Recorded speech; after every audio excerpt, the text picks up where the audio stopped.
Hello and welcome to episode 4 of DealerPod, the podcast where we talk to the motor trade industry experts nationwide to find out about their businesses and gain any insights that they may have to help you with your car sales operation. My name's Stephen. I'm joined today, as always, by Scott and Martin, and today's guest is one of the founders of the IMDA and the owner of Jim Reid Vehicle Sales. Welcome to the podcast, Jim Reid. How are you doing, Jim? You okay? I'm doing absolutely fantastic, Stephen. Good stuff. Great And it's stuff. a hello from Northeast Scotland to Northeast England as well. Because you guys always say you're in the Northeast, but there's further Northeast, of course. I wonder if it's as cold up there as it is down here, is it? It's pretty cold today, yeah. Yeah. So Jim, obviously, just to get started, can you maybe tell us a little bit about yourself, how you got started in the motor trade and what happened? How do you stumble into it? Yeah, of course. A story I've likely shared quite a number of times, Stephen. Going back to formative years, I was born and brought up on a farm just outside Keith, which is quite far north even of here. There is actually somewhere north of here, Stephen. Uh, and it's colder there as well, I can assure you as well. But I was one of six in a family. It was two sons, and we were both given the opportunity to run the farm. When I was actually 16 years old, my dad decided that it was just going to be too much for him, and neither of us wanted to take on the farm. So hence left school, looked at the local paper at the time to see what the opportunities were there at the time. I did actually quite good at school, to be quite honest with you. I ended up with seven O grades at the time, and see what there was out there. Didn't have a massive passion about anything, just wanted to work for a living. And there was a YTS position available, a youth training scheme, and that was in Aberdeen. Now, considering we were 50 miles from Aberdeen, it was going to be quite a challenge, but there was we obviously sold up the farm, moved closer to Aberdeen, and I got a job in Aberdeen. And that was my first YTS position with Harper Motor Company, which is one of the two largest Ford dealers in the UK at the time, both in Aberdeen. There was Cordner's and Harper's, and served my time as an apprentice partsman for 2.5 years there, and then went on to Lawrence Kemney, which again were an award-winning family-owned company. They were Vauxhall, and I spent 15 years with them. So I was Right. serving the rest of my time there. Got an opportunity in sales, and this was when Laura was born. So Laura, my daughter, she's now 32. So it must have been just a year after Laura was born. Got opportunity to go through into sales and grabbed it with both hands. So I was working basically 5 days in the parts department, and then 2 days at the weekend in the sales department. First weekend there, Stephen, sold 3 cars first weekend, and just fell in love with it. It was just fantastic. It's not really the car thing; it's more the people thing. You know, I absolutely love speaking to people, and just got on fantastically well. I spent 15 years with Lawrence Kemney, eventually being sales manager, and the whole Lawrence Kemney story is quite infamous, really. Especially the stretch themselves far too far, and the General Motors come in and made some changes, and we lost the franchise at Kemney, and we were a non-franchise dealer, and then got Ford after that. This is back in, I think, what year it was, 2000, 2001, something like that. And I became very, very unwell. So I actually took pneumonia, believe it or not. I'd never been off my work unwell at all, ever. And caught pneumonia. And that was when we were actually moving from place to place. And decided that enough was enough. Working 8 hours a week for somebody else was going to be too much, and Yeah. got opportunity to start up on my own. And hence myself and Gail started up on our own in 2003. And Oh, here yeah. we are today, 21 years later. How old were you then, Jim, when you decided that? So I would have been 32, Right. 32 when I started. Yeah, Right. yeah. So what happened? Obviously, I take it you weren't just thrust straight at the premises where you are now.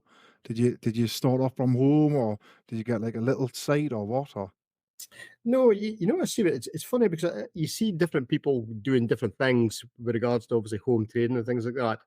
I never did a home trading at all. yeah, I just took the bull by the horns, completely by the horns. the backstory to that was just prior to me becoming unwell, and that would have been 2002 or whatever it was. I'd got an interview with a local company, a van company, and very, very famous again, a company, and got opportunity to be sales manager there. But the whole van thing, the irony in this is fantastic, by the way. But the whole van thing, I couldn't see myself selling vans, and now we do like 40% of our van sales. We've got the van hire on the side as well now, which is Uh-huh. the irony and so on. But I got opportunity to be sales manager there, working 5 days a week. It was getting a lot more money, and I just couldn't see myself selling vans. So I said to the chap, "Look, you know, I kind of see myself selling vans." He said, "Well, what is it you want to do?" And I said, "Well, what I really want to do is be set up on my own and have my own business."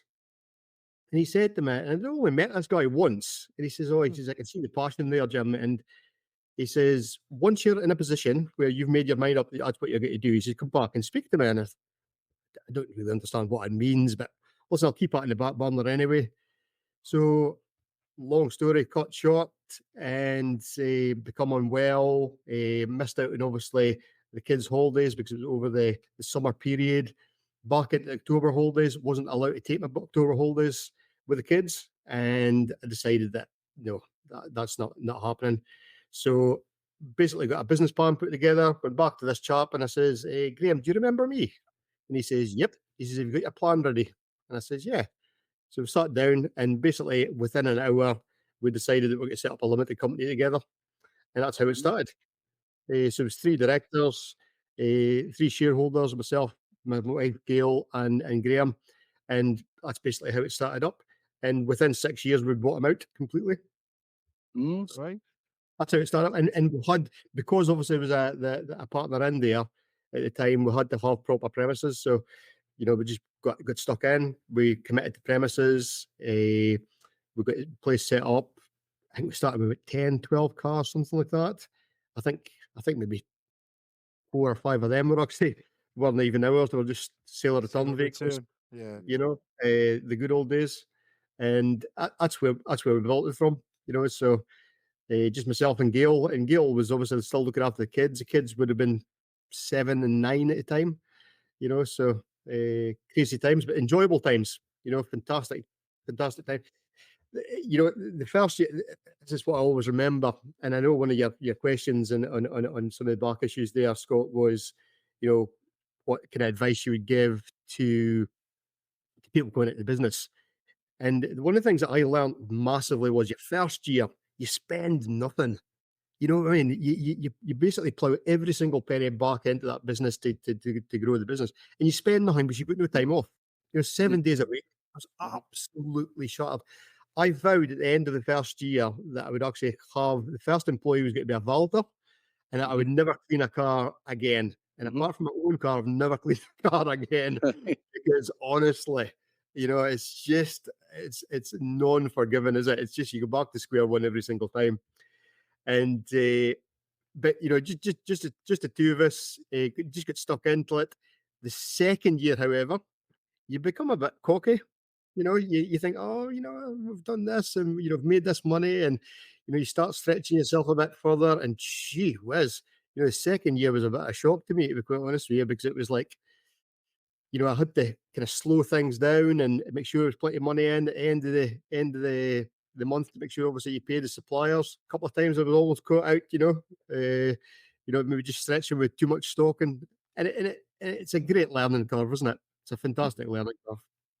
Yeah. So yeah. So whereabouts are you now then, Jim, with stock levels and how many staff do you have, and as opposed to where you started back then?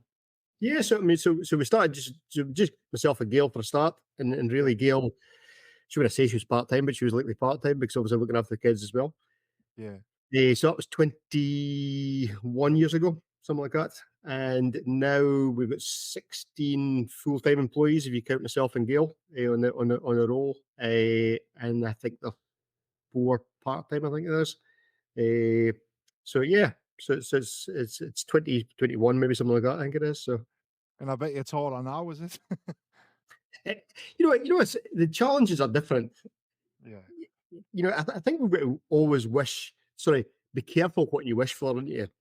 Yeah. You wish a lot of these young guys always want to have, bigger premises, more cars. You actually think, what is it for? Because we'll all go in the same kind of holidays. Mm. You can only spend a certain amount of money anyway. I think I've looked at life certainly differently this last 2 or 3 years. Certainly this year's been a huge wake up call because we've lost for a disaster year this year, beginning of the year, because lost my father-in-law, who was an absolutely lovely, lovely guy. Albeit he was 93, he was fantastically fit for 93. It was a bit of a shock. My dad took you know a, a, a stroke and a heart attack in January, and although he's 90 in February, it's been a massive shock to us. I lost my dog, which is she was 12 years old, and that's honestly, if somebody had told me when we signed up for a dog 12 years ago, this is the heartbeat you would feel, I would never have signed up for it. I just, Really? and we've had girls and a You get lot of aunts. attached to them, don't you?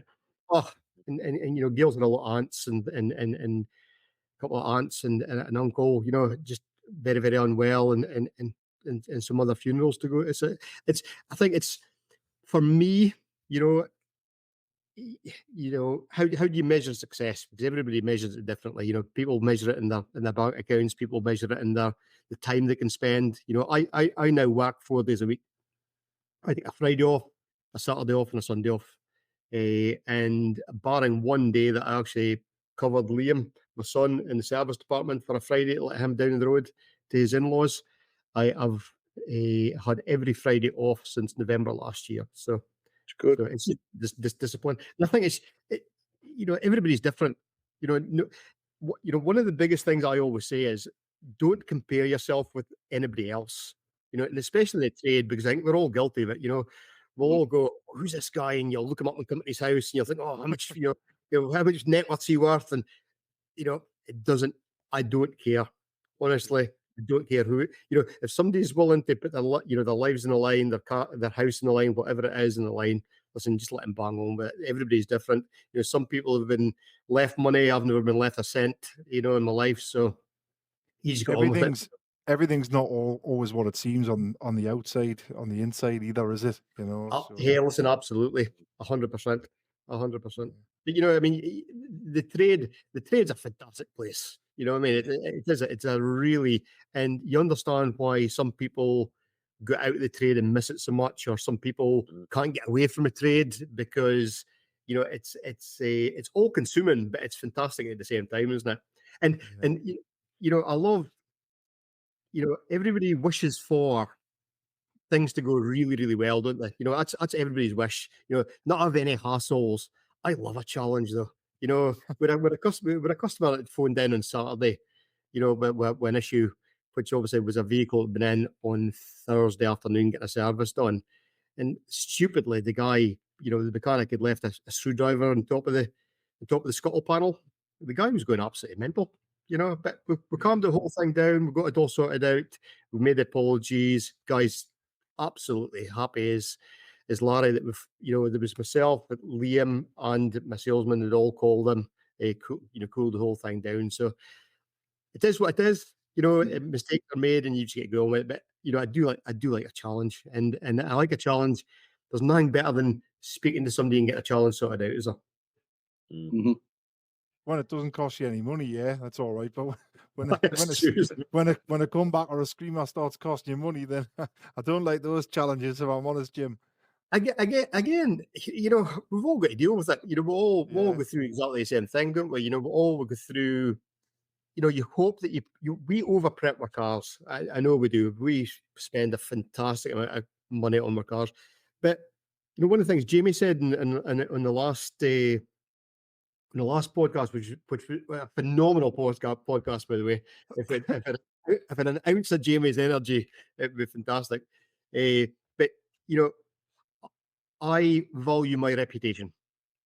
I remember when we started up the business for a start, and we're thinking about what name will we use, and I remember one of the guys saying to me was, just use your name, and he says, the great thing about using your name is you are completely and utterly responsible. So there's no shying behind somebody's name. So you use your name and you always do your best. It's always stuck with me that. And but my what I'm guilty of is taking things too personally. I do take things very, very personally. So, if something goes wrong, or even that, just a screwdriver thing at the weekend, I would never have settled until I actually found out that was actually dealt with and the customer was happy. Yeah. It's just the way I'm built, It's like a unfortunately. slant against your name, isn't it? Absolutely, yeah, absolutely. And although we don't want things to cost us money, Stephen, often the case, but it's not always money either, is it? It's not always money. I think we have got such a good reputation as a company for looking after customers, and also, we've got such a great repeat business and referral business that we don't have a lot of chancers, come and we all have chancers, we'll get them, but we don't have a lot of them. It's a handful that you get, and you just got to deal with them when you need to deal with them. So. Just on that, Jim, do you find some people though, with having such a good name like you've got up in Scotland, I've seen some of the things that you do within the local community and so forth. Do you think some people try and take a lend of that sometimes at all, or Yeah, I think hold you to ransom effectively? Yeah, it's happened in the past. I want to lie, Martin. It has happened in the past. I think staff as well. People, think we're a bit soft because we really look after our staff. But they do get enlightened. We'll let them, we'll say, because you're absolutely right. Because people maybe see it as being a soft touch. Kindness is often classed as being soft, isn't it? If you're kind and good-hearted and things like that. But I'd rather be that and somebody chancellor luck, Martin, than not be. And you've just got to be as authentic as you possibly can be. Just be yourself. This is me. I'm not any different if you met me in Sainsbury's down the road when I got my sandwich, or Tesco when I was actually buying my mum's 90th birthday card this afternoon, which is tomorrow. So I met a couple of customers there, a couple of friends there as well. So I'm no different anywhere. This is just me. Yeah. Jim, what about do you do many deliveries, or do you like around the UK? Do you do like deliveries or not? So the way we have always set up I want to say always set up our business, Scott, because I think in the early days when you're a bit younger as well, you're always looking to, make a big name for yourself and get out there and be that bit further away and deal with everybody everywhere. It doesn't matter where you sell a car to. And I'm glad we made this decision a few years back, where we now concentrate purely on the local business. It's very, very localized. And when I mean localized, we have got Aberdeen, which was quite a large city, and that is 15 minutes drive from us. And we have got the northeast, which is like Peterhead, Fraserburgh, Banff, and all these places all dotted around. And Aberdeenshire and Aberdeen have got about the same amount of people in each of them. So about 250,000 in Aberdeen, 250,000 in Aberdeenshire. So that's enough for us. We don't need to go to, Dundee or Perth or Glasgow or Birmingham or, wherever. We don't need to do that because, one of the things as well is you make money at the servicing side of things. And likewise, your reputation is on the line. It's comes back to that as well. So let's just say we sell a car, and none of us want to break down. But let's say it breaks down within the first couple of weeks, and it's a part, it's broken or whatever. I would rather go and pick that car up, get it here, fix it myself, so we know it's done right, and put it back out again. And the best customer experience will be that, because you've done it all in hand. Yeah. You'd have to make phone calls. You'd have to wait for 4 or 5 weeks at somebody else's garage. So we've always looked at the local marketplace, Scott. So yes, we'll deliver somewhere to something to somewhere, but it's not the norm, and the 14 days cancellation period it's not a massive worry to us, but with the distance sale side of things, we go through with people. So even if it looks like it's going to be a distance sale, even if they're trying to be fly and they're putting down a deposit beforehand, it can be classed as Yeah. we've all heard the horror stories of that. So, but no, and in the main scheme of things, 99.9% is picked up from ourselves. During COVID was different, obviously. Phil sold and hand delivered and most likely cleaned most of them. It was about 124 cars, something like that. Mhm. Just that. Who's Maddest Phil? Sorry, machine. is he one of your? Phil's my son-in-law. Yeah, so it's an absolutely true family business. So Right. there's 5 directors now. So we put on the kids as directors just 2 or 3 years ago. So it was myself and Gail, my wife, Laura, who's my daughter, Phil, who is her husband, and Phil's been with us for 15 years. Yeah. And Liam, my son, he's the after sales director. He's in looking after the service side of things. He's an aviation engineer, and Right. Laura's a midwife. So we've got so we get deliveries further afield with midwifery, I think. Yeah. Scott. Yeah. Different kinds of deliveries, huh? Jim, what about local competition where you are? So is there similar dealers of your size in the area, or have you got to the area like sewn up to yourself, or how's it work there? If only, if only. Right. So Aberdeen is 15 minutes away. There's not a lot of independent guys in Aberdeen anymore. Sadly, it used to be, 20 years ago, it was a completely different story altogether. There was lots of competition in there. But sadly, it all seems to be either John Clark, Peter Vardy, or Arnold Clark that owns Aberdeen.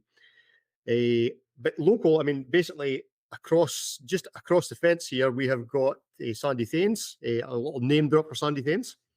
And a local business that's been in the go for 50 years, I think, maybe something like that. And Right. they sell, it tends to be run-of-the-mill stuff, Astras, Corsas, that type of thing, but they've got a fantastic little business there. And they stock about 120, 130 vehicles, something like that, maybe slightly more than that. I&K Motors, just up the road there, again, a known business for years and years and years, like they've been 40 years in the go. Lawrence Kemney, who's obviously still in the go in a different guise, but they're now just independent as well. They're no longer a franchise dealer. They lost to Ford and Subaru just 2 or 3 years ago. Smaller place, just Contour Car Sales, just down in our original, in our original place, just down the road, and we've got C&M McDonald just up here, a big Suzuki garage, award winner. So within a very small area. Yeah, you shouldn't be in amongst it. Yeah, we've got a lot of competition there, Scott. So even though people you say, "Oh, do you know Jim Reid because you're from Scotland?" Yeah.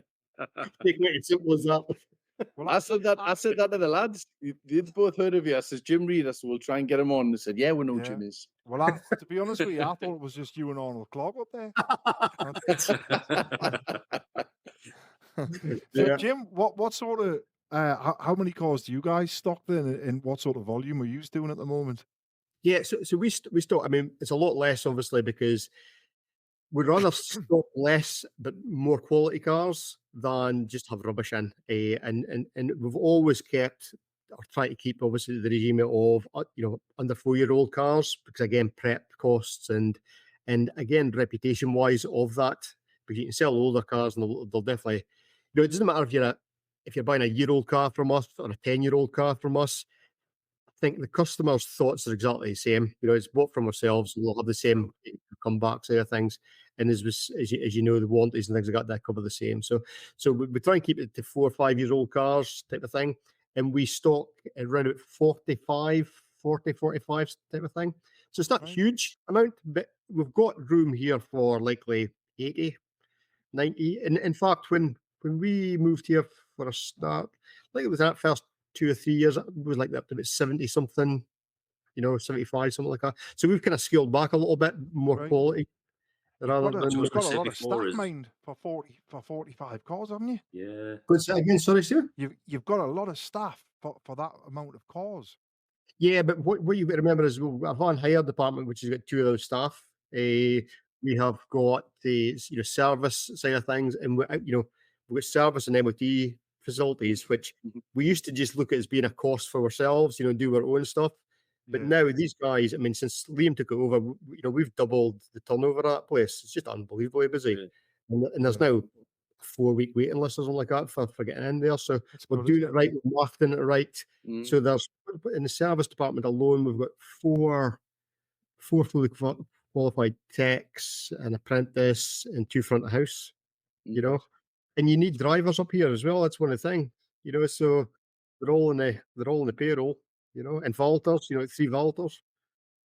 And what about Jim? What about stock profile? Am I right in thinking that you stock quite sporty kind of cars? Something with like a bit of spec about them, nothing too like run of the mill plain stuff. Would that be?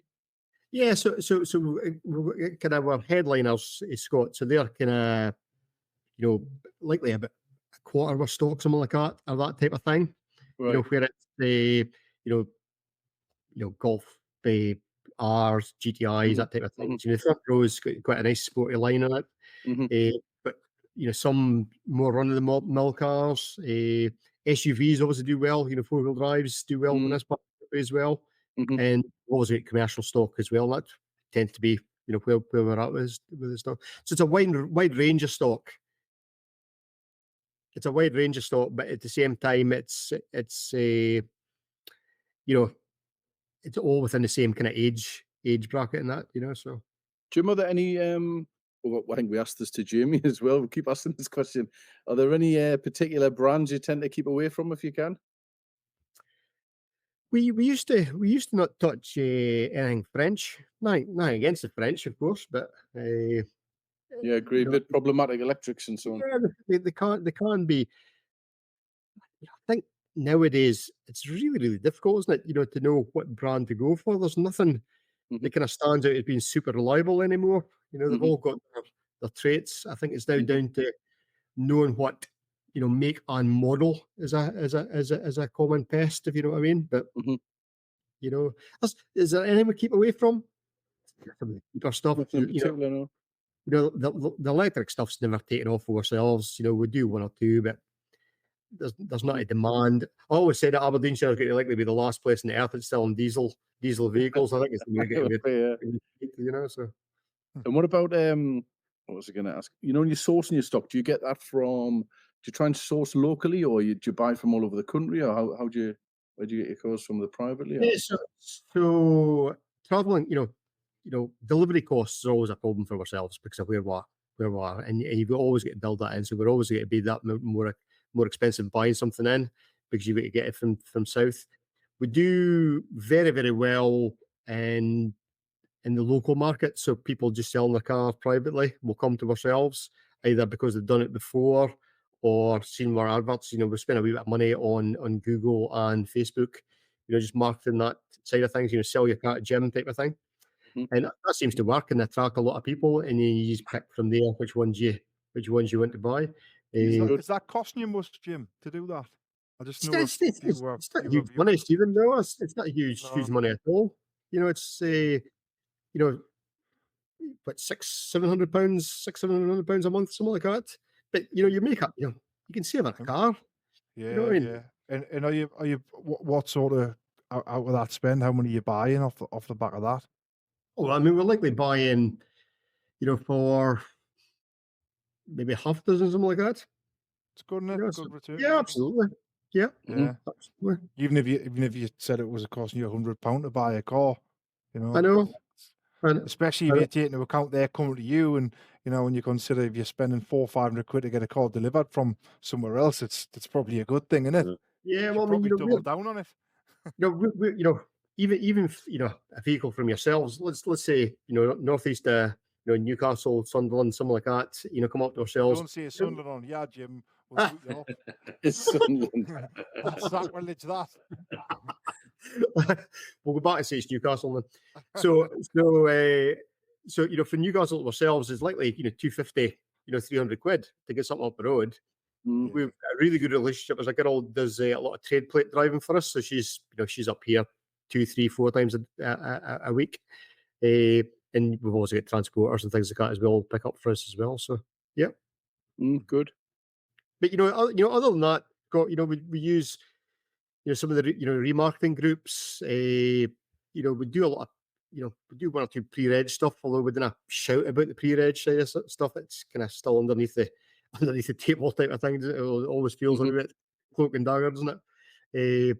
So you know, a lot of the sales that we actually do in a month aren't necessarily the stuff that's on the line. You know, it's, you know, a lot of stuff is not ordered in. specifically, and we do very, very well still, sourcing vehicles for people as well. So Yeah, sometimes I've Sorry, said Scott. before, like the northeast is for us is like we're like in a little bit of a bubble, because you've got like where it ends at like Leeds, and then you've got loads of fields, and then the northeast there, and then you've got Edinburgh, and where we're situated, 10 minutes north you hit fields, and then apart from the likes of Morpeth and Alnwick and Berwick, you've got a few market towns before you get Edinburgh and then Scotland.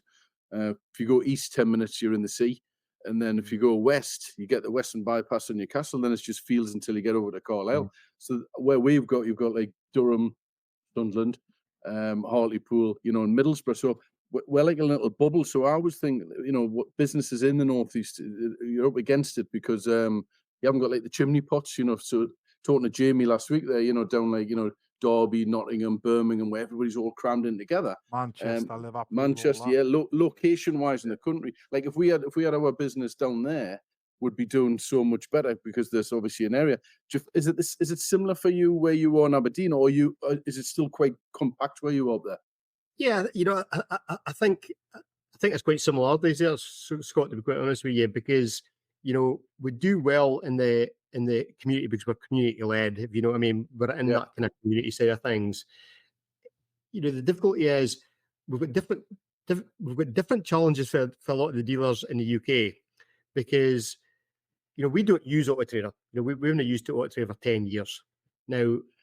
A lot of dealers couldn't do that. And I understand that. I completely get that. They couldn't do it because the majority of I think even Jamie said, was it 70% of his sales, something like that, comes from Autotrader. 60% of my sales comes from repeat and referral. So it's a completely different ball game altogether. So why would I go and pay Autotrader for the other 40%? Or do you grow the business to become more busy delivering vehicles down the road than to be in the 14-day, cooling off period and potentially something going wrong, or it's and not having the same experience. I'd rather try and keep control of it locally, and that's the way I look at it. But you're right. We're in a bit of a bubble as well. Aberdeen, it's been oil capital, for Europe for 40, 50 years. And there's quite a bit of money up in this part of the world, Scott. I wouldn't lie, there's quite a bit of money up in this part of the world. Certainly the oil will not last forever, as we all know. And I know Aberdeen Chamber of Commerce things got screaming for the GB Energy thing to happen in Aberdeen. I don't know if that's going to happen or not. I think it's a good thing, to be honest with you. But we've got Lay Lodge, which is a very small hamlet just outside Contour here. There's a big, one of the biggest hydrogen plants away to be through an MP4 planning permission within the next 6 months, and that's going to be the one in the UK. Just unbelievable hydrogen plants. So, do you think hydrogen's got a future instead of electric cars? I think we all know that, do we, Scott? I think that's the reality. I think if you can produce the energy, using water and electricity, of course it's the way forward, isn't it? Electric's always got to be a stopgap, isn't it? I think. Yeah. And it's always a difficult one with electric vehicles, isn't it? Because you're almost tempted. We've got a couple of these Marxist trucks. I don't know if you've ever seen that deal on the go or not.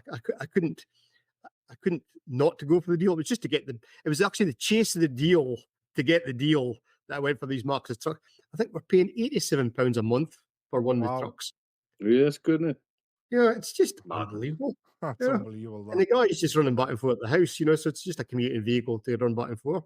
And because they're on call with it, alarm company and things like that as well, they can just nip out the garage when they need to, So, but yeah, electric's a funny one, isn't it? I don't know. I think hydrogen's the way forward eventually. You're saying about Autotrader. Do you advertise on other platforms other than repeat business and referral and things like that? Do you have any small packages with anybody else?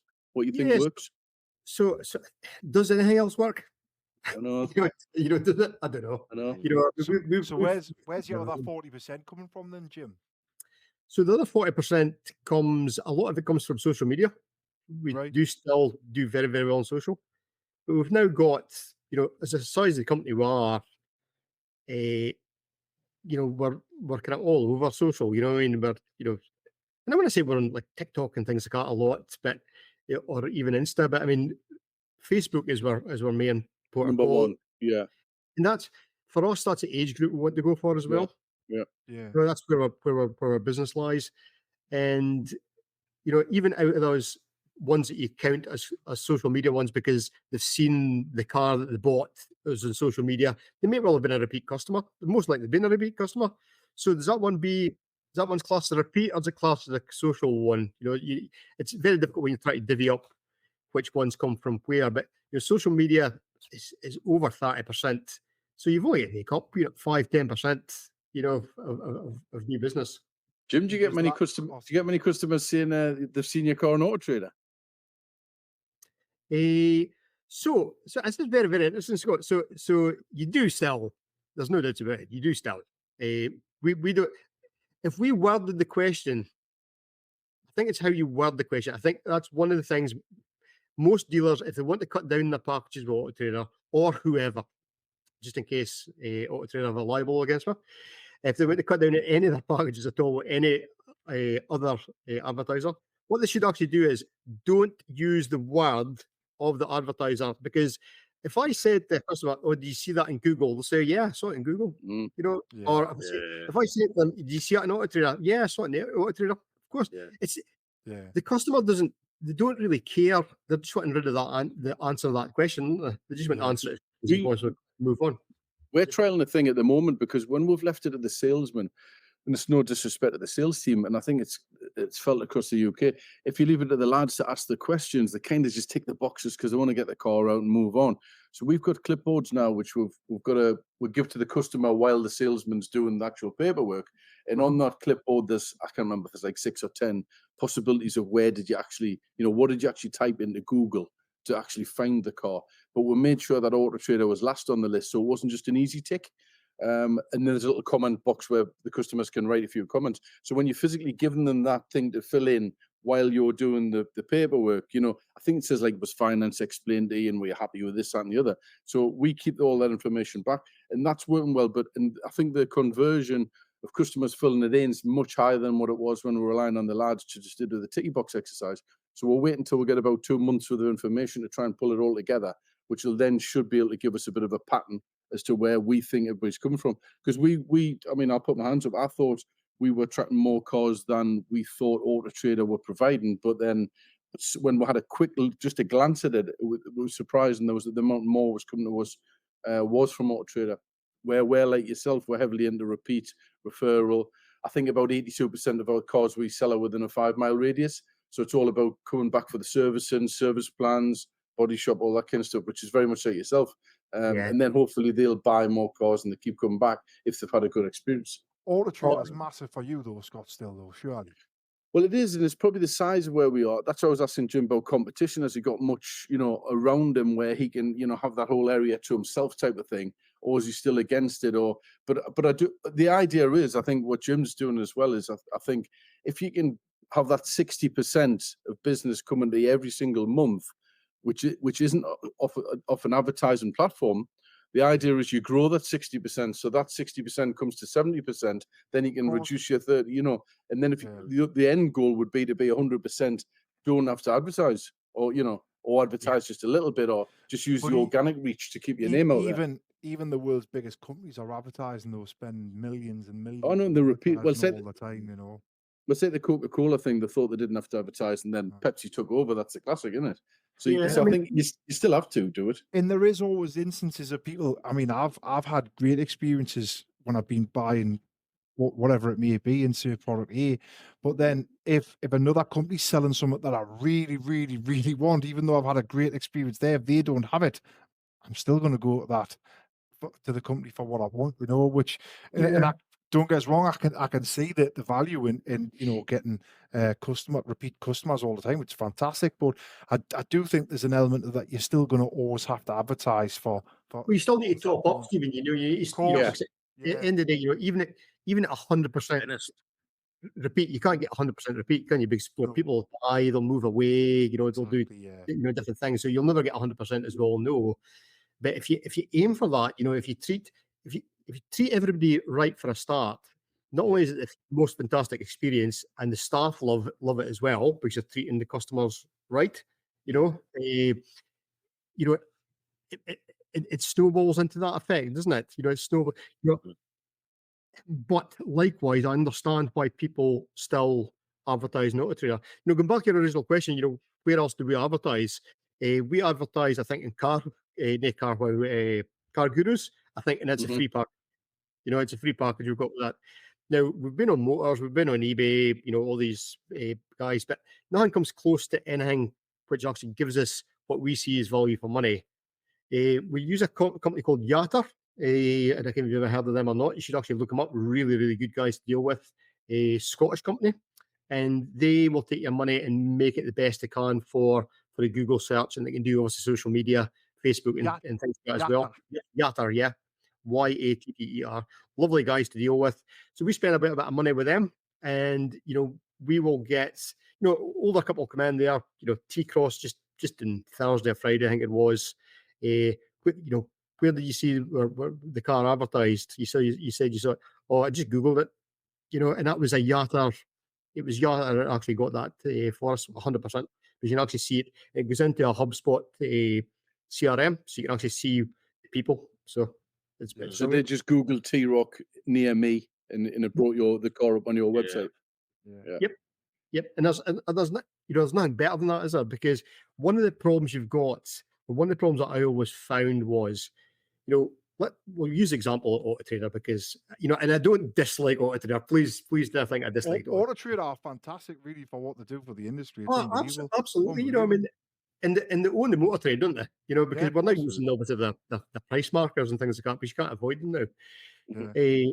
But if you look at the Autotrader side of things, and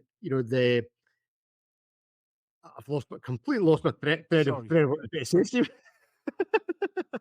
I can't even remember what I was actually going to say there. But scoot back a little bit for that. You'll have to edit it a little bit. This is my memory going. So Jim, you mentioned price markers there. So you'll not get involved with those then, do you? No, so difficulty with the price markers. No. Yeah, I mean, for me, we've got an understanding of what's out there for sale. We'll do our own searches and things like that as well. Before we check something like for light on Autotrader, yeah.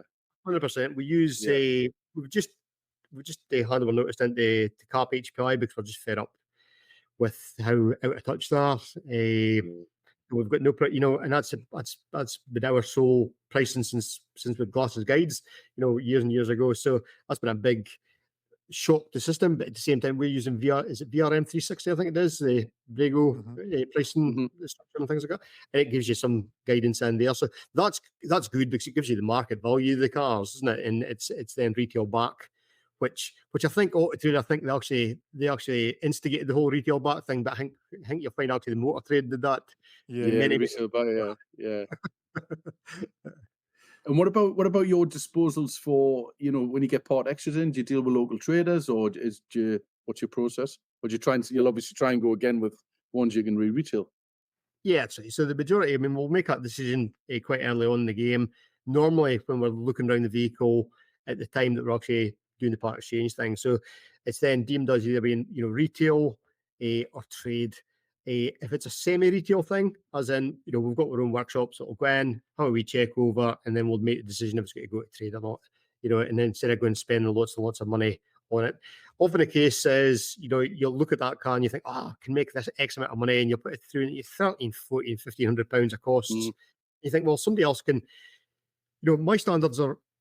I'm not just saying that. Our standards are a lot higher than a lot of the other trade guys, which means they can make a lot more money off it. So that's. I think David Applegarth touched on that, didn't he? Because he had I think he chose about a Q5 where he prepped it to his standards, which is similar to yours. And he could have traded that and just got out of it, and then somebody else might not have prepped it to the same level. Yeah. Do you think two or three more local guys? Sorry, just to answer Scott's question, Stephen. The 2 or 3 local guys, trade guys who've got retail pitches and things like that as well. They'll come and buy cars from us. We didn't go to auction. We didn't buy from auction. I've never bought from auction for ourselves. and we did a sell at auction. It's very, very simple. All over sell. It's if you see a car in from Jim Reid, it's a problem car if it's going to auction. Do you ever get up at any weird and wonderful cars that you just wouldn't know what to do with? What would you say to those people? Do you just say you're gonna have to go to We Buy Any Car, or do you try and just have a go at everything? Yeah. So as in retailing it again, you mean, Scott? Or No, like a part exchange coming in, you like something with, I don't know, 180,000 miles. It's rough, and you think, well, the traders who you deal with, they wouldn't want it, and if it went to the auction, it's going to die bomb. And if it was something we just think, I don't know what I'm going to do with this, would you say to the customer, it's not for us, or? Yeah, I mean, very odd occasion we would do that. We would actually sit. One of the things that we'll actually do is, we're very, very transparent. And we've always done this. We'll have, when the customer comes back, we'll pop up their car on We Buy Any Car and say, this is the price that obviously they're going to give. And the stories. They already know the stories about We Buy Any Car. So that's not the price you're going to get, and it's not going to be more. So you make up your mind how it's going to go from there. But you've got that choice. They've got that choice. Here's what we're offering you. It's a lot less than this, but there's your choice if you want to go and do that. Yeah, absolutely, absolutely. So sometimes it doesn't go well. It's very, very seldom we don't bid for a car, Scott. I'll be honest with you. It's very, very seldom. Getting back to what you were saying before about obviously, your big advertising on social media and what have you. I know you mentioned the agency that you sort of use. Are you doing that organically as well, or are you actually spending money on advertising on like paid ads and boosting posts and things? Traditionally, Stephen, we have paid to boost posts and things like that over the years. Yeah. But our spend was like 2, 3, 4 grand, something like that a year. So it's not massive spend. So not a lot, yeah. At all. Social media is a funny thing, isn't it? Because people think they automatically take the same photographs, same chart that they've put onto their website and just pop it onto their Facebook, and that's a social media post. It's not. It's just being lazy. It's you're not just going and paying an Autotrader to do it properly for you. Just think about it. Social media is more about building the whole family brand. It's the whole brand side of things. So you'll often see, 2 or 3 cars going up for ourselves, and possibly different videos of young lads like doing videos and things like that on Facebook. And then you'll get a random thing. My mum's birthday will be up tomorrow on my Facebook page. Yeah. We're a family business. Exactly. Of course. It's like family. And that'll get seen by 100,000 people. I can guarantee you. It's more interesting than looking at another car. How many likes you got on Facebook then? Sorry. I think we've got just under 15,000 followers, something like that. It is.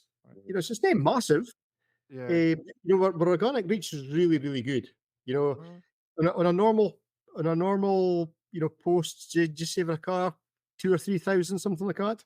Yeah. I'll give you an example. We bought a couple of these banners, a bit of tongue-in-cheek advertising. So for our service department, we decided that we'd put up we don't give an Arnold Clark where you bought the car from. We'll still do your service, and we service all cars.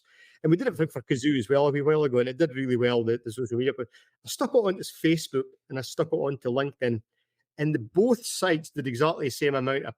107,000 people saw that post. On each platform. 107,000. It's unbelievable. Powerful tools, aren't they? Oh, it's just amazing. I couldn't get 107,000 people even if I left it up for 10 years on my gate. Drive past. So. And I keep pushing. I think I mentioned on the last podcast, but everyone's attention's there. Oh, and that's where you've got to be in front of them, haven't you? Yeah, I don't know if any of you guys listen to or watch Gary Vaynerchuk. So I have done, yeah. Yeah, I mean, I've not listened to his stuff for a wee while, but he's said that for years. He's said that for 8, 9, 10 years. But he keeps saying it, mate, doesn't he? He gets a bit samey. He does, yeah. I stopped. Yeah, absolutely. He's pushing this thing over and over again. Yeah. I hope you're not just teeing me up to cut me off then, Stephen. I was getting a bit samey. But... No, I don't want to teeing you up for, no. No. But No, so it's good that you touched on that, Jim, because I've seen that before, and I'll be honest with you, we're guilty at our place of just pushing the same. I think You know, one of he the has things a that new we've car, he done, has a new car. Whereas you're putting like yeah, social. It is what it is, social stuff. So you're putting social And things, it's funny. social posts I on. mean, one of the ones I've seen with Jim was and a bit of a random one. The thing he did with the NFU when the NFU Yep. vehicle went off the road. Literally, there's your Defender. Stick it up with the NFU badges all over it. There you go. There's Yep. my car, and it says a lot about the Sorry, business. NFU. The National Farmers Union. Yeah. All right, okay. Yeah. So the And vehicle went off the road. Well, Joe, You're city boys, Stephen. You're a city boy. I definitely am. Yeah.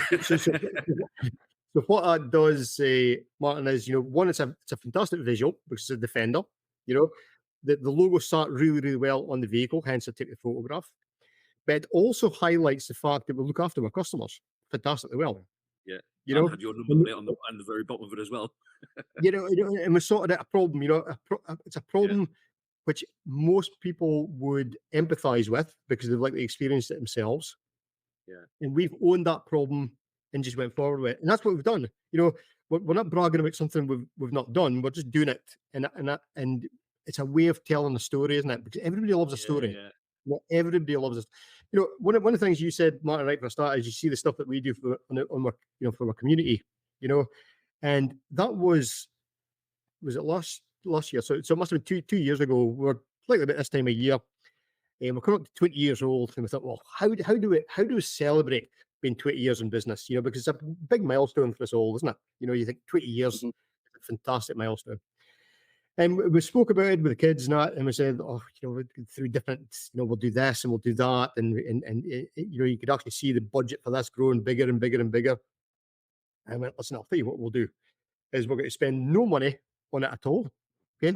what we're going to do is any opportunity we get, we're not going to say no if somebody comes knocking on our door saying they're wanting, a donation for this or sponsorship for that if they're local. Yeah. That's how we're going to spend that money. So we'll take it on budget. We'll just spend it with the local community. And that has been an absolute game changer for us. We have never,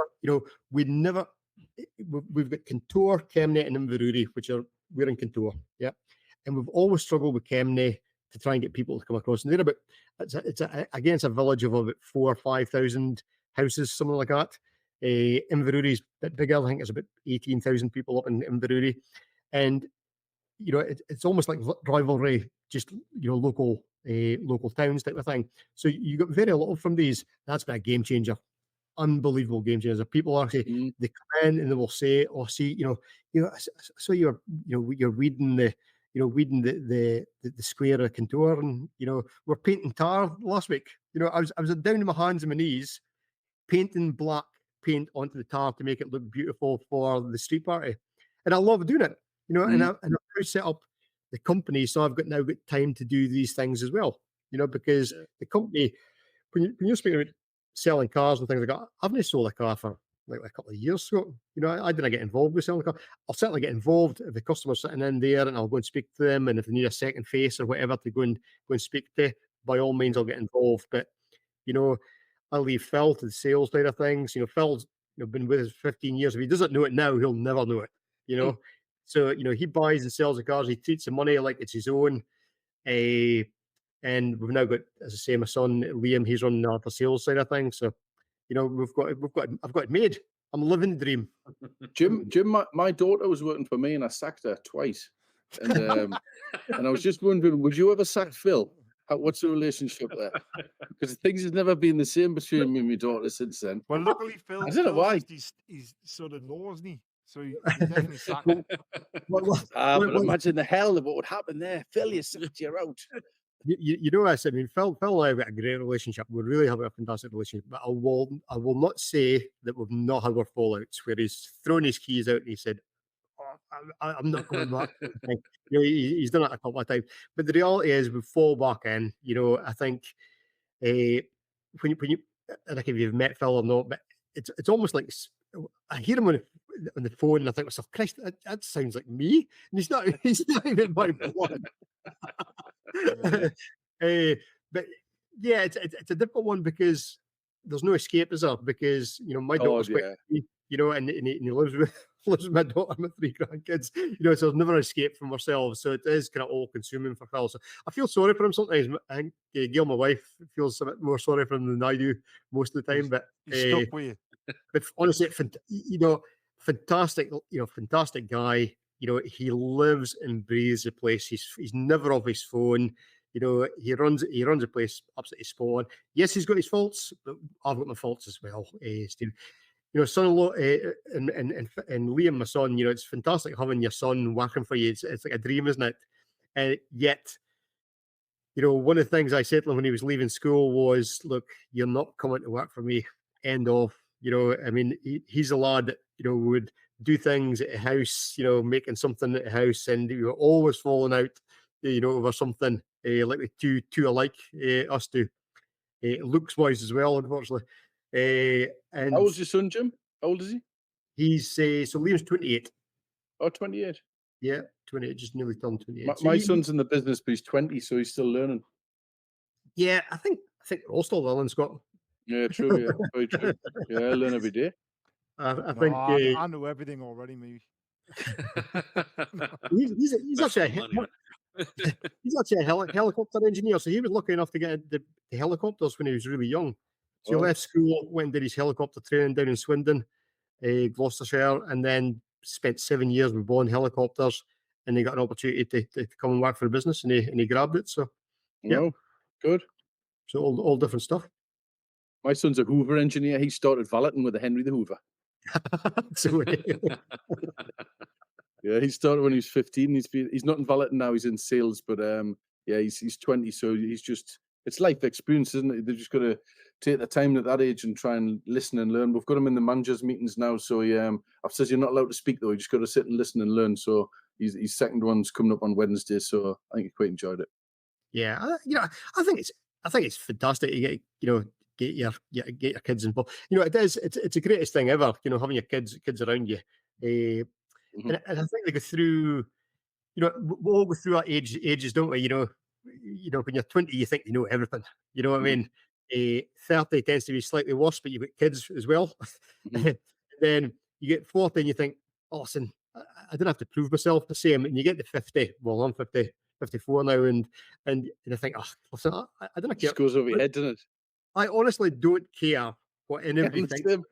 You know what I mean? I'm the same. Yeah. I years ago, 20 years ago, if I've been worried myself sick about a podcast, coming on a podcast, would people understand what I said? Do I really have a voice like that? I don't know. Exactly, yeah, exactly. I'm the same. If you don't understand what I'm saying, just switch off and go somewhere else. Yeah, just do one, yeah, exactly. I thought Jim, what about stay online a bit longer, just to be courteous. Jim, what about plan? I think Geordie's in Scots can't understand each other, can't they? To be fair, there'll be subtitles on the that's going to be watching this. I was going to say, Martin, the amount of subtitles for this one's getting unbelievable. When I listeners will be like, what's going on? When I go to America, they always say, "Are you Irish?" They always say Irish first, then Scottish, and then if they don't really know, they'll sometimes say Manchester, but they never say Geordie. They never say Newcastle. They say Newcastle. Say, "Oh, I've heard of that," but they haven't. Well, every time when I'm abroad and you see, "Oh, where you from?" You see, "Oh, Newcastle," they go, "Oh, Shearer," and I'm like, "I mean, that was 20 years ago." Yeah, Shearer. Yeah. Jim, what about plans for the future, apart from maybe having a Thursday and a Friday off? Or would you prefer a Friday and a Monday? That's right. I know. Plans for the future is we need to grow the service side slightly more than what we have just now, because there's definitely a marketplace for that.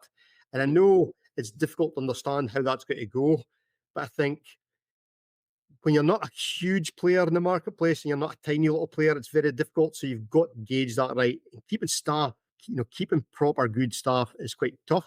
It's quite, and we've got one of the loveliest, service areas you'll ever see. It's absolutely beautifully clean and nice and bright, LED lights and things like that as well. So, but the plans would we need to do something with the service side of things. We've got a unit which we don't overly utilised. We kind of hope to get in like a wee fast fit type of centre in there. But the amount of business there is out there, especially at the moment, I think, with breakdowns. I mean, we get, I don't care about you guys, but I mean, we get so many.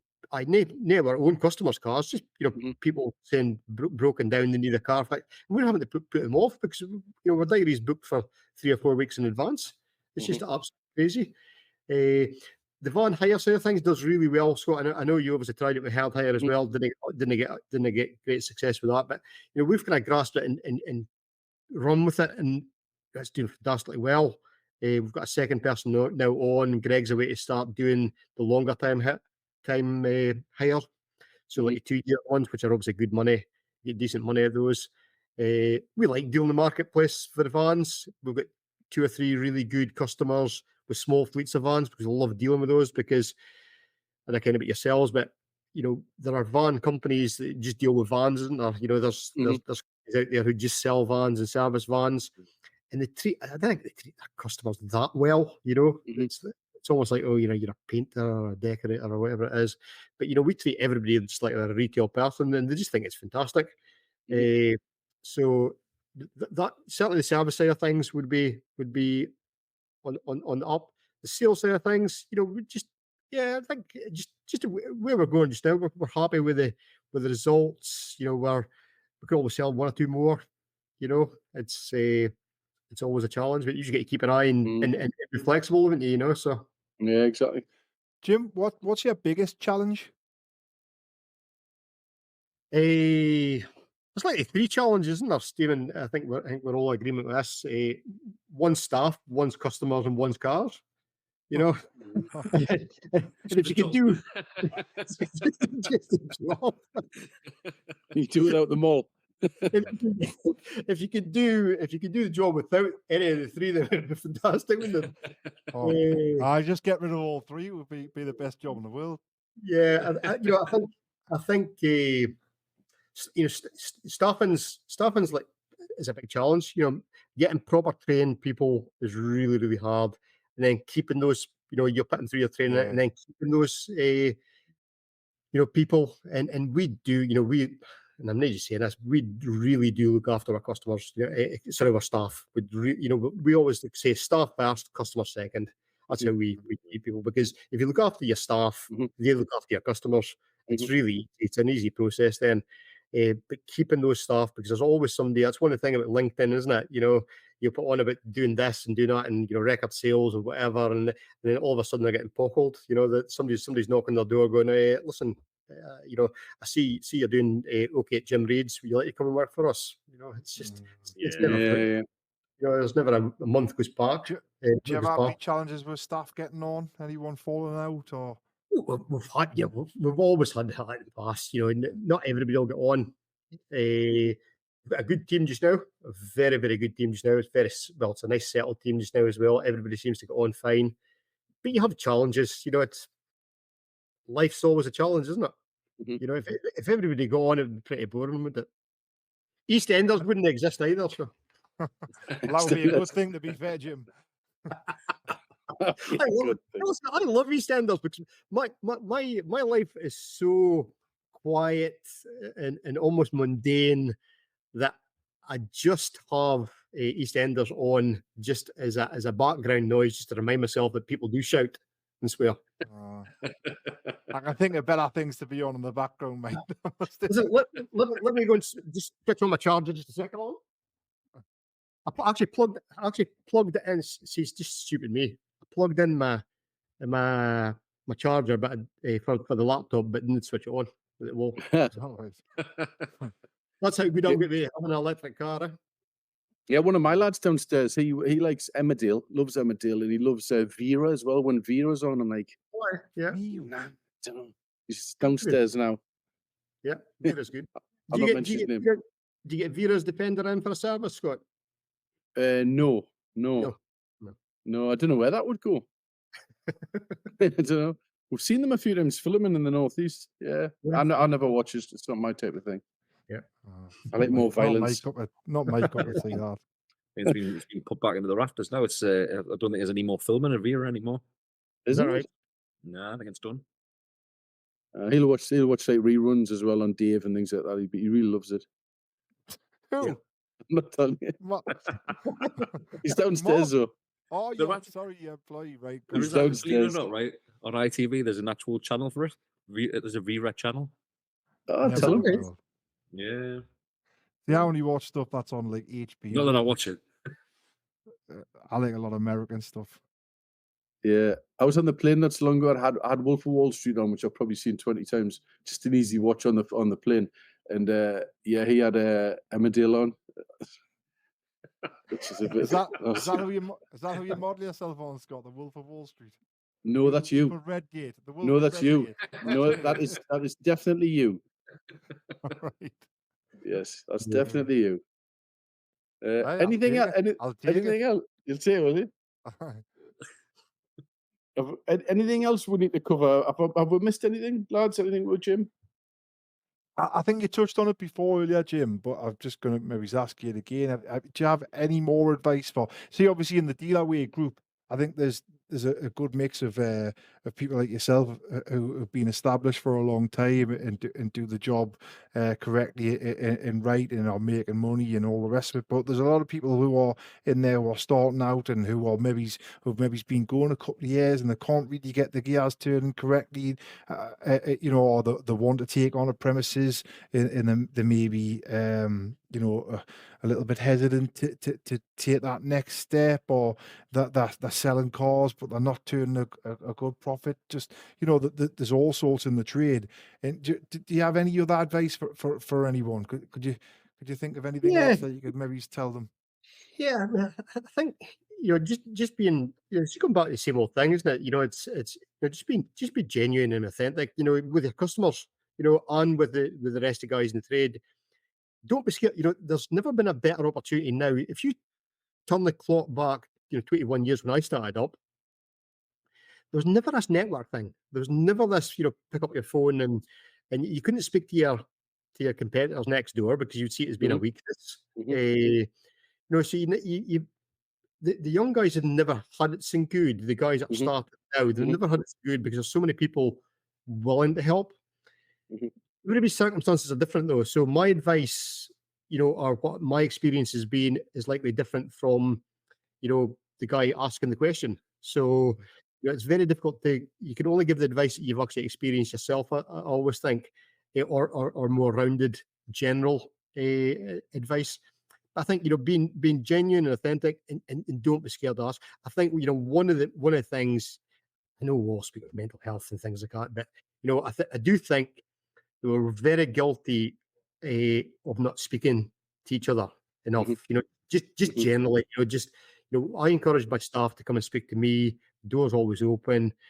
And I think that should be just open for everybody. There's been so many disasters in the trade, isn't there? So many young lives taken that you think, absolute shame. I mean, it's just an absolute disaster, and so many people left because of that. And it's all the sake of just pick up the phone. It's not a weakness. If you're not making money or you're making money, you're not spending time with your folks. Well, put it this way, Gail and I have been together for 36 years, something like that. I think it is. Yeah, and been married for 32 or 33 of those. But even with our solid relationship, when we've got a really solid relationship, had I still been with the same company that I left, 22 years ago, I wouldn't have been married anymore. And that's scary, isn't it? So you've got choices. You've got to make your choices for the right reasons. What did you leave for, Jim? That's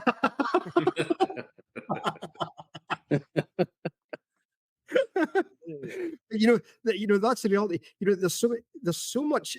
Social media is a nightmare, isn't it? It's a good thing and it's a nightmare at the same time. And there's so much stuff out there. I work 7 days a week. Why are you doing working 7 days a week? Go and take time off with your kids. You don't get. You'll never ever get that time back ever. You spend time once. You can spend money a few times, but you can spend time only once. We're looking after four grandkids, so we're having more time again with kids. But the reality is, I never get to spend time like that when I was working for a dealership. You know, I never get to spend time, you know, because Liam often asks me, and Liam and me are best of mates, you know, we are best of buddies, you know, but, you know, I never spent the time that I've spent with his daughter, you know what I mean? And she's only a year and a half old, you know, it's crazy, mad, Mhm. it's absolutely mad. So, you know, life's precious, time's precious, and, you know, it's not all about money, you know, it's about make a living, enjoy yourself. It's about happiness and what you class as happiness. And my class of happiness is different from everybody else's as well. But you know, just get Says the man with all the money. the man with all the money. The Scott speak just now. You what, sorry? The Scott speak just now. Aye. Only via intercom. My mic's gone off. Yeah. I mean, you know, obviously money, you know, money does help massively, and it's very, very easy to say when you've got some money in your bank account to go and do things you want to do with. Absolutely, it is a lot easier to say, Stephen. You're right, but I'm not going to die the richest man in the world by no means whatsoever. But you know, I wouldn't swap my life for anything. How's that? That's You know, good, and isn't it? It's good. and I Good would for someone to be able to say that. and I wouldn't change anything either, Stephen. You know, I've made mistakes, you know, and still learning. I think if you go in with an open mind and that you're still learning the trade and life in general, and just, you know, listen. It's funny. I just read this yesterday. I can't remember where I even saw it. But listen and silent are actually made up with the same amount of letters and the same letters. Mm. You know, not that I've been silent a lot today, as you can see. You see, you kind of get a word in with him. Where's the Jamie Scott? It's actually a word count, Stephen. It's actually a word count. I said to Jamie that there's a wee challenge on that I had to get more words in than what he did in his 2 hours that he spent. No chance, mate. I can do that in an hour and 20 minutes, no problem, mate. We've got we've arranged a signed photograph of Jamie for Stephen's office. Yeah, I'll go. Yeah, It's not in his wrestling gear, is it?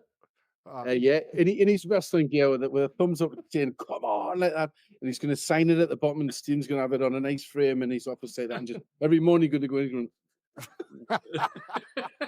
Jamie, come on! On Facebook. Yeah, he's his biggest fan. He's his biggest And fan. on that note, I think we'll end it there. Jamie, you've been a pleasure, mate. I'll tell you what, this was brilliant at the weekend there. You should actually go and look at LinkedIn. This was fantastic. I always say to everybody here, one of my favorite sayings is, guys, stop fanning around, would you? Just stop it, okay? And they always think it's absolutely hilarious. There was a girl selling "Stop fanning around" mugs on LinkedIn. I bought two for the guys, so for a nice surprise. Stop fanning around. Very good. Very good. Well, I'm always looking during the podcast for like the snippet, the line that we can use on the thumbnail for the podcast title. So that's it going there. to be yours. That's Stop it right fanning there. around. Yeah. Listen, guys, before you go as well, listen, well done. I mean, I know Jamie said this as well, but, you know, well done in setting up, one, I suppose, podcast, but two, what you're doing obviously Dealer Way as well. I think it's fantastic. Thank you. Appreciate it. At last, you know, something's massive has happened, you know, and to try and get that amount of people behind you. I know because the IMDA was such a challenge to set up, and we've only got a small amount of, you know, dealers out there. And if anything, you know, what if somebody's actually got into the end of this recording, and hopefully they have. A lot of people do. They watch them all the way through. Yeah. Thousands. You know, go and look up the IMDA, guys. You know, Independent Motor Dealer Association. It was set up for the independent dealer. It costs you absolutely nothing to join. It's very similar things, you know, to join as Dealer Way, because you've obviously got to have your insurance, trade insurance, you have VAT registered and so on. And you know, it's exactly the same to join up. It costs you absolutely nothing. The information that you get is invaluable. The dealer network they've got is absolutely fantastic. It covers the whole of the UK. And the information that you get and the opportunity to go on different courses and such like, and you get to deal with Gareth is the best guy in the world, honestly. Gareth and Umish, you know what I mean? And that's and Stuart Saunders has been fantastic. Phil, my son-in-law Phil, he's involved with IMDA as well. He's one of the members as well, or one of the crew at the front end when I stood down. But I just couldn't, I couldn't do any more than what I was actually doing, and I was getting a bit frustrated. And also, there's an opportunity to do something more local, which is what I took. So I'm doing some more local stuff, not to do with the trade. It's more just to do with the local community side of things. So, but yeah, listen, IMDA is fantastic. Dealer Way, if we were to set up something and it was going to be called, the IMDA, trade, that's exactly how we would have done it. It's exactly how it should be done. And it's just, I think it's just keeping the quality there. It's always about maintaining the quality. Getting up there is a lot easier than it is maintaining it, isn't it? And it's just keep maintaining the quality. And I noticed on Facebook, Scott, that you don't funny around when it comes to telling the guys, do you? You've been warned once. That's it. You're gone. You're going. You're out. Do you know what it is, Jim? The Facebook group's grown exponentially, and obviously we've now got 13,000 people in it. And we'll hold our hands up and say that there's probably a lot of people in there who aren't proper motor dealers and who will just sort of hang us on. And we're in the process of we're at the final stages now of getting the app ready and getting it live. And mine, Scott's, and Martin's life for the last few months have been very, very hard work. Trying to run my business, my retail business, Scott trying to run his. Obviously, Martin's come in at the back end to help launch the app, but managing the actual community inside of the DealerWay group, it's a bloody full-time job. Just last night, I got two messages. I got one at 10 o'clock and one at 11:30 on a Sunday night. This person sold me a car and said this, and then I've turned up and it was the other, and it's like, all right, okay, and we set the stall out from the start to say that we want to get involved and we want to help people, and which we will, but we'll get a lot of like pettiness and a lot of people who are, I mean, really, mate, I'm looking at some of the examples that we're getting. I'm like, well, why didn't you do your due diligence at the start? You're coming to us now saying X and Y.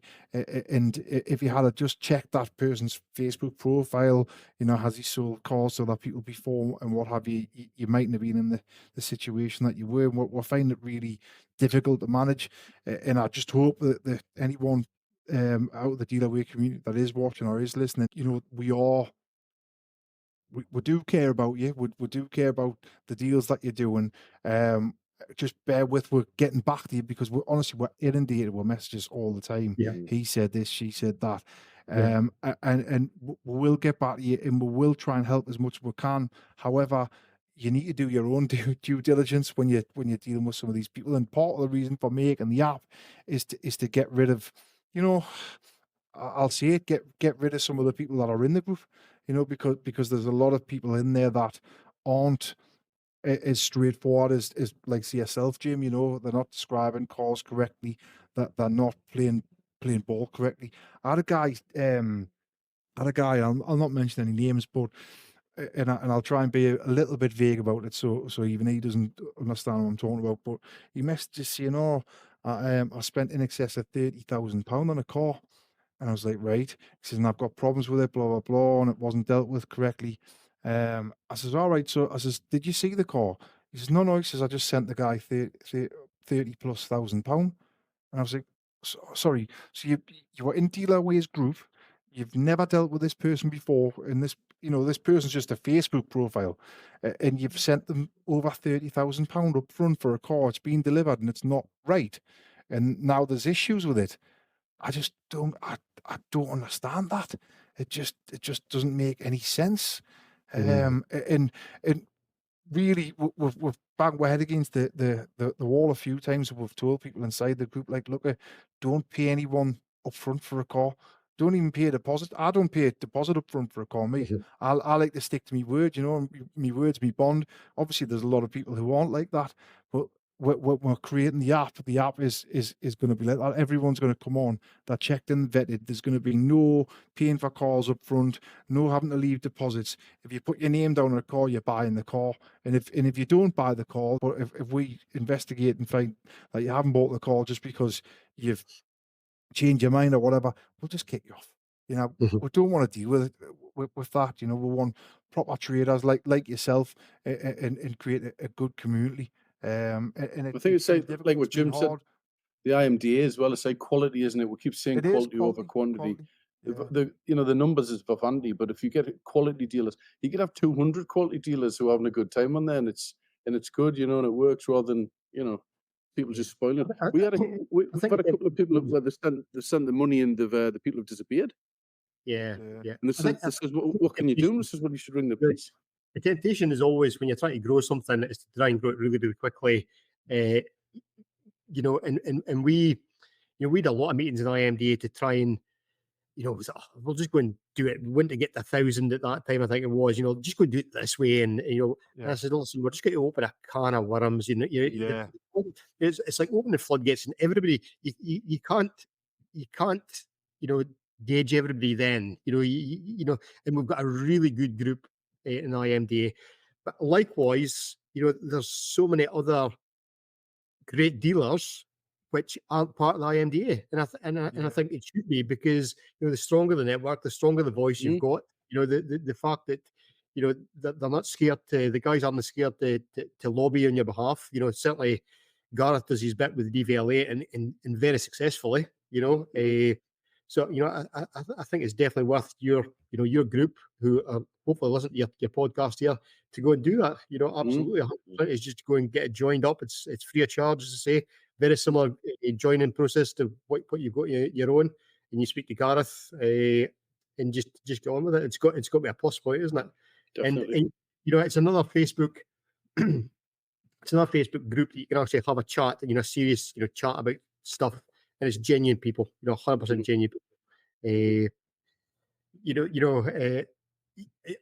The one that always makes me laugh is the VAT thing. You know what I mean? The VAT question gets asked so many times, isn't it? In some of these Facebook groups, you just think to yourself, "Chings." How much dollar have you got?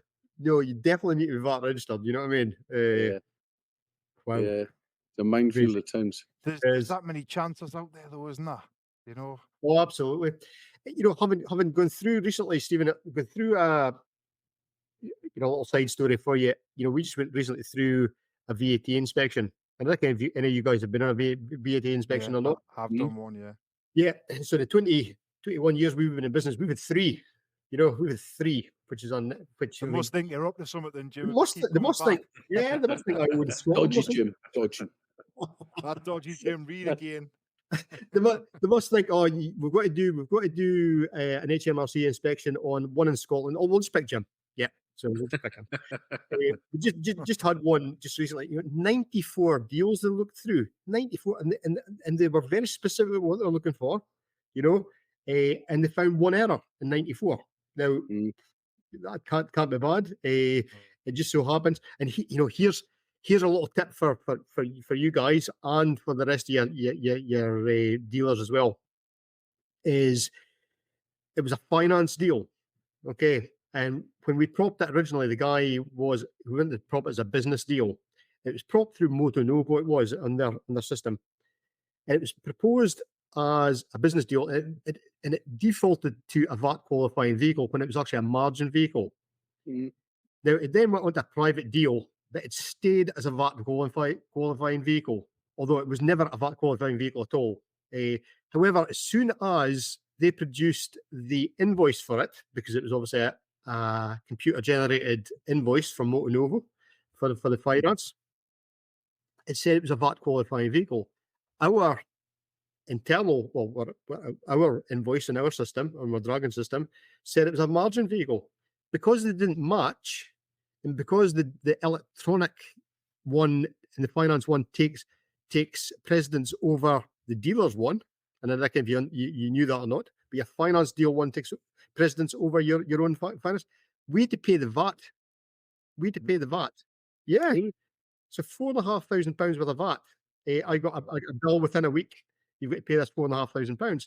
Now, it just so happens that all you've got to do, and the guy told me how to correct it. All you got to do is you jump onto it, he says, and you do a credit for it and reverse it back out, and then you reclaim the VAT in the next VAT quarter, which is exactly what we did. Because the VAT had never been paid by reclaimed by the finance company. It never been reclaimed by the finance company or the owner, but they wanted that VAT because they seen it as being wrong. So that's what actually happened. So be careful, guys, out there, when you're actually make sure your invoice matches every single detail on your invoice as it does on the finance agreement invoice as well. That's very, very important, because it could have, I know a lot of people, go, oh, we'll show this in our figures, but we'll show that in the finance figures. Listen, if the VAT man comes in, he'll take a lot more than $4,500 from you. I can tell you that. So, a word of warning. Good advice. Yeah. Great. Good stuff. That was free advice as well, Scott. Thank you. Thank you. That's right. A bit of free. Yeah. Margin VAT nil.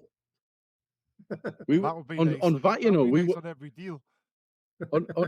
on VAT, we were buying from a BCA, and we weren't claiming the VAT back properly. And a friend of mine rang me and he said, "Oh, can you explain to me about this VAT on the BCA invoice?" He says, "You'll be doing it right." And I was like, "I don't know. I'll have to query this." And it was something to do with where they show the VAT on the invoice, which we had been doing it wrong in our favour. So we tootled it up. We went back. I think we go back 3 years. I think it was, and we put a claim in for $65,000, and we got the money. Bro. Yeah. Yeah, it was good. It was nice. We thought it was $100,000, but then when we actually done it, we did it all on spreadsheets over it took a long time. Probably cost a lot of money and actually putting it all together, and then you submitted it in the evidence. But we were doing the VAT wrong on it was just BCA. The rest of the auctions were fine. It was just the way they worked it out. Yeah. Learning curve. The HMRC will never knock on your door and say, "Oh, listen, by the way, you've been doing it wrong." No, and it's in your favour. They never, unfortunately. But it just shows you can be picked. You can be picked, and it can't affect you. And we know we do the job right. We do the job right. 100%, we do it right. And make sure it's properly. But I know there's people out there who maybe just don't, or maybe didn't focus too much, obviously, in the invoicing side of things, and you can't get caught out. I think when you put your figures in, the system's clever enough where it does the maths, and it's at their end. I think they'll know roughly where you should be at for your payments, because it's technology now. So there'll be ones what stand out and they think, "Oh no, that's something wrong there." Definitely. Yep. Yeah. Indeed. Listen, Jim, you've been excellent. Really appreciate your time for coming on the podcast. Excellent. Thank you very much. Not a problem at all. Until next time. Right. Yeah. Yeah. Cheers, everyone. Thanks, Jim. Thanks, guys. Thank you, Jim. Brilliant. Well done, guys.